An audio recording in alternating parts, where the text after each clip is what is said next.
We bought the house at the edge of October when the trees were shedding their last red secrets, and the sky seemed permanently bruised. It stood at the far end of a narrow country road, its windows blind with dust, its roof sagging like a tired spine. And no one had lived there for decades. The real estate agent avoided stepping inside and handed us the keys with a smile that never quite reached her eyes. She said it was built exactly 100 years ago by a wealthy industrialist named Edgar Whitmore, who had lost his only daughter under tragic circumstances. She didn't elaborate, and we didn't ask. We were young, hopeful, reckless, in the way only people in love can be. The house was cheap. The house was big. The house felt like a story waiting to be written. The first night, the air inside tasted like damp wood and something older, something sealed away. The floors creaked with each step, but not in a welcoming way. The creaks sounded deliberate, as if the house was adjusting to our weight, measuring us. My wife Sarah laughed when I mentioned it. She walked through the hallway with her flashlight held high, dust swirling like spirits around her. "It's just old," she said. "Old things complain." We chose the master bedroom on the second floor, directly above the grand foyer. The wallpaper was peeling in long, curling strips that resembled fingers reaching downward.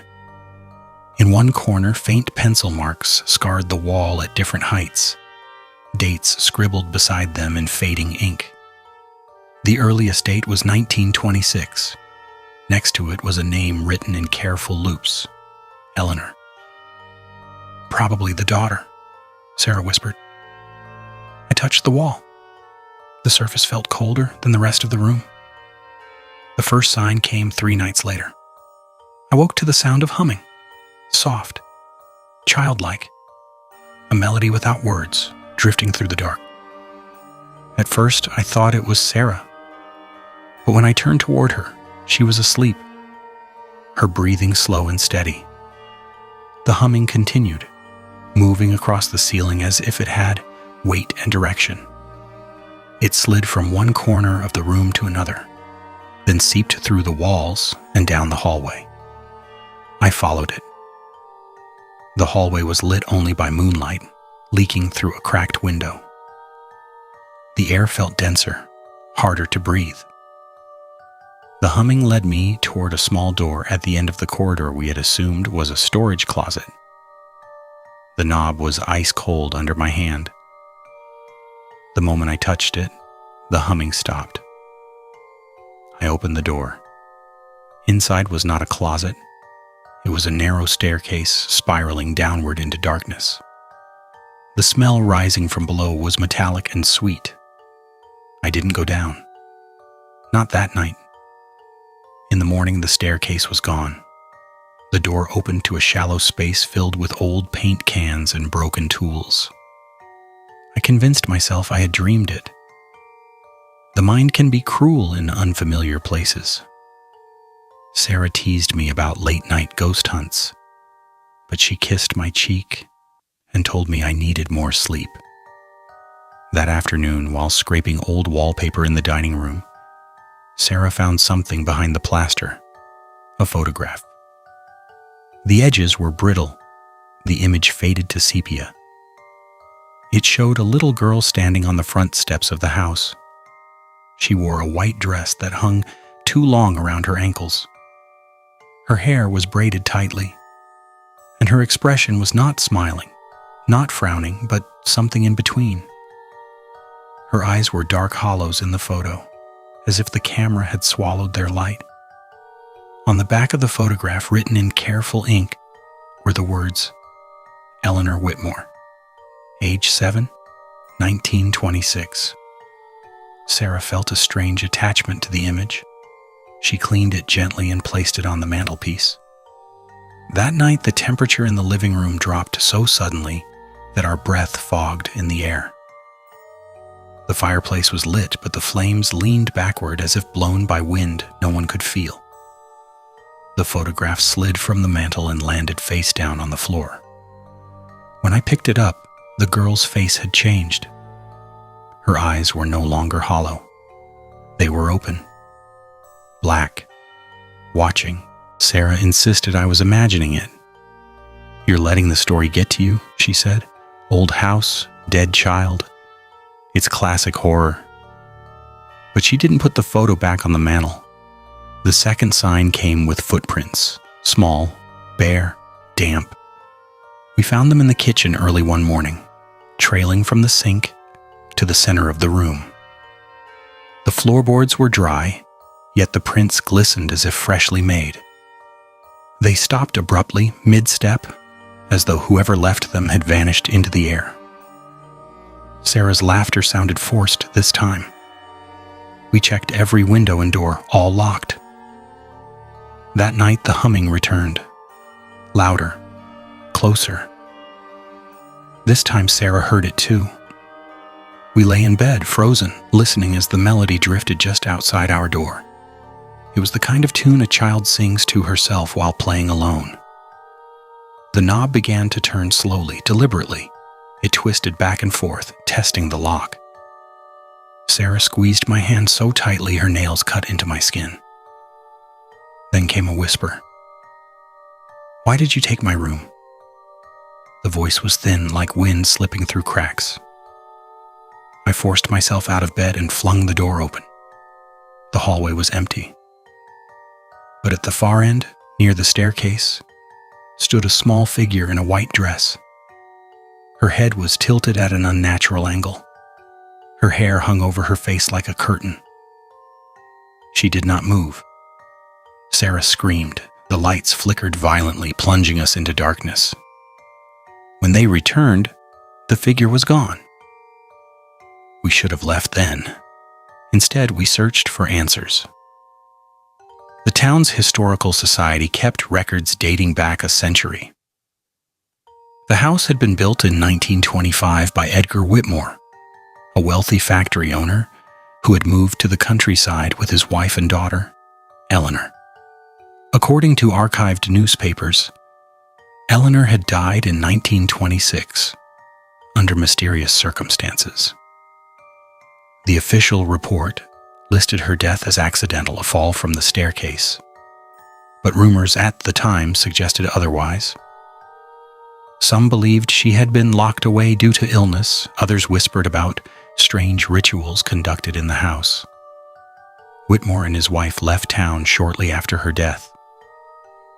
The house changed hands several times but was never occupied for long. People said they heard her, the elderly archivist told us, crying, singing, calling for her parents. The humming grew constant after that. It echoed through the vents, seeped from under doors, vibrated inside the walls. Objects moved subtly at first, a chair slightly angled, a door left ajar, then it escalated. Plates shattered without cause. Mirrors cracked down the center. The photograph of Eleanor reappeared on the mantel each morning, no matter where we hid it.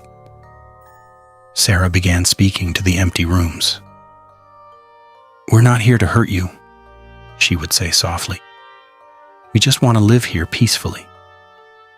Sometimes the air would warm slightly after her words. Other times, it turned so cold our teeth chattered.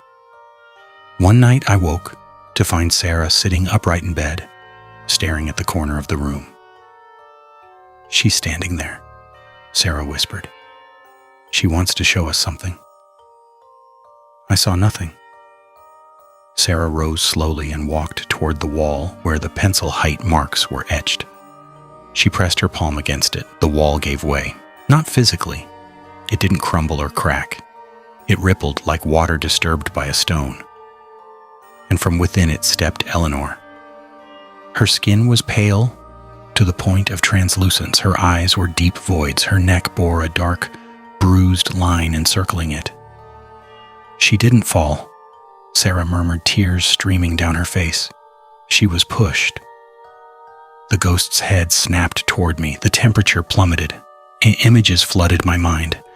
A father's anger, a mother's silence, a child's scream cut short, hands gripping small shoulders, a struggle at the top of the stairs, a body tumbling. Eleanor drifted closer. "You're in my house," she said. Her voice was layered as if multiple children spoke in unison. The staircase we'd once seen behind the closet door reappeared, spiraling upward this time, not down. It twisted impossibly into the ceiling. "She wants us to see," Sarah said. Against every instinct, we climbed. Each step groaned under our weight, though the structure felt insubstantial, like smoke made solid. At the top was a small attic room we had never discovered before. In the center stood a wooden chest bound in rusted metal. Inside lay a tiny white dress, and beneath it, bones. Small, fragile, hidden, not buried.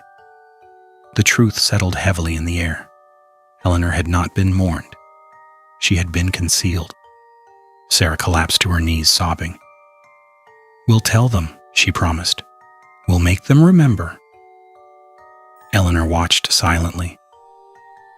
The next day, we contacted authorities. Excavations confirmed what we found. The house became a spectacle, reporters swarming the lawn, cameras flashing. The story of Eleanor Whitmore resurfaced after a century of silence. For a brief moment, the house felt lighter. The humming stopped. The air warmed. We believed it was over. But on the 100th anniversary of the house's construction, exactly 1 century after Eleanor's death, the humming returned. Different this time. Joyful. Excited. We woke to find the front door wide open. Child-sized footprints led from the foyer to our bedroom. And on the wall, over the faded height marks, a new date had been written in fresh ink. 2026. Beneath it, 2 names. Mine and Sarah's. That night, Eleanor stood at the foot of our bed once more. "You can stay," she whispered, her smile stretched too wide. "Forever." The walls began to close inward, wood bending like soft clay. The staircase outside our room elongated endlessly, preventing escape.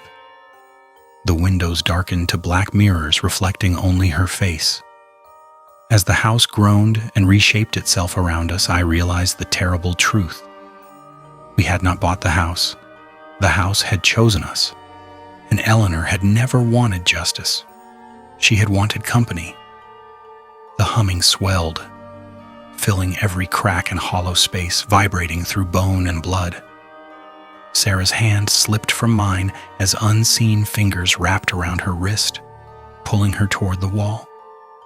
Her scream was swallowed instantly, absorbed into the wood like moisture into dry earth.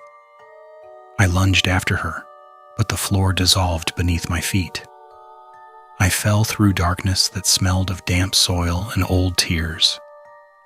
When I opened my eyes, I was standing in the foyer. The house looked new again, fresh paint, polished floors, sunlight pouring through spotless windows. A couple stood in the doorway, smiling nervously, keys in hand. Behind them on the staircase, a little girl in a white dress watched me. Her eyes were no longer hollow. They were mine. And from somewhere deep inside the walls, Sarah's voice began to hum.